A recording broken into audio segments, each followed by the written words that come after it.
His will, His way, my faith. Hello everybody, hello guys, hello Tol, hello Mima, hello Pre. Ayan, magpapaturok na tayo ng gluta, syempre, no? Baka kung anong isipin mo dyan. Second for the detox, antioxidant, and good for the liver na rin. Healthy living tayo, kahit magiinom tayo, diba? And magpapaturok din ako ng Mesolipo sa aking tummy para naman wala ang ating mga taba-taba. Lalo na hindi ako mahilig mag-exercise, kaya perfect talaga to para sa akin. So, syempre, samahan mo na rin ng exercise para naman hindi sayang iyong money at makita mo talaga ang resulta niya, diba?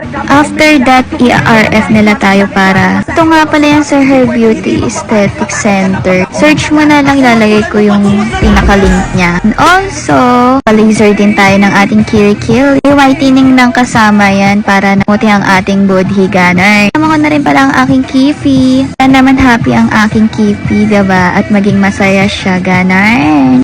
Thank you for watching. Like and share.